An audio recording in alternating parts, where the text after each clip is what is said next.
Friends, I think we all understand that today's world has massive problems. China faces tariffs, trade war, geopolitical issues. This is not what the world needs.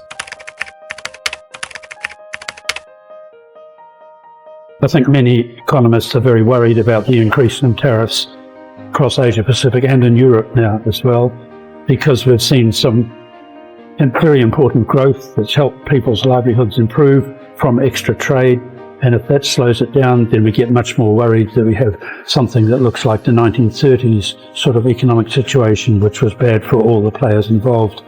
I don't think that trade is a win-lose situation. It should be a win-win situation. So we're concerned about trade barriers blowing. I take a very, very dim view of America with its military exercise, the Philippines military exercises in the South China Sea.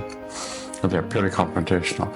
I would add that there is very, very detailed consideration of the Filipino claims to any part of the South China Sea in the British and French archives, and they are quite categorical that they have no claim whatsoever, historically. None. I think the whole world has been debating that once China is reaching almost about 20 trillion economy, some of the old methodologies of ensuring high growth rates will need to be revised and recalibrated now. China emerged as a global leader. It's impossible for me not to be deeply impressed by all that China has achieved during this time. China can now produce an electric vehicle for about 11 to 12,000 US dollars.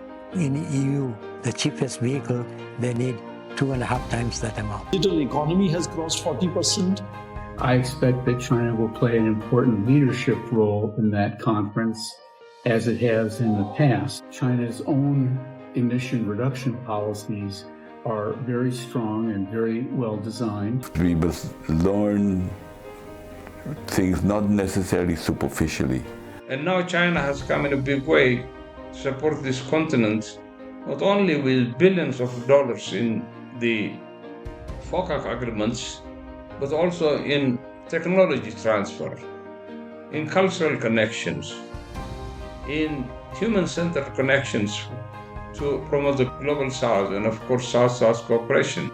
And many African countries are trying to emulate the strategies and trajectories on how China lifted 1 billion people out of poverty. That the global South is actually embracing electric vehicle technology from China. We see tremendous opportunities for the global South to benefit from China's technologies.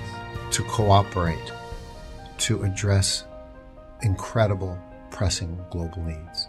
It's become possible for China and Africa to work together to enhance human development, to build infrastructure and manufacturing, and of course, to create people-to-people relationships that are going to withstand the test of time. Right at the moment, there are obviously geopolitical tensions, but it's very important that there be cooperation and continued economic linkages between those big economies so that the rest of the Asia Pacific can also grow from it. This is the type of thinking, the type of sense in terms of foreign diplomacy that's required for these two countries to come together in peace, to ensure that the global future for everyone is more prosperous and peaceful. So the Chinese leaders, with their own internal responsibility to continue to ensure that China's economic development continues,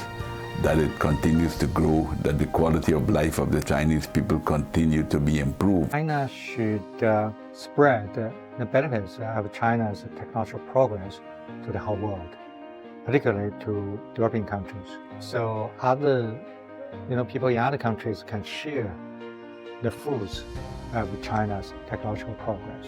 See, it takes time for Western countries to get used to a new China.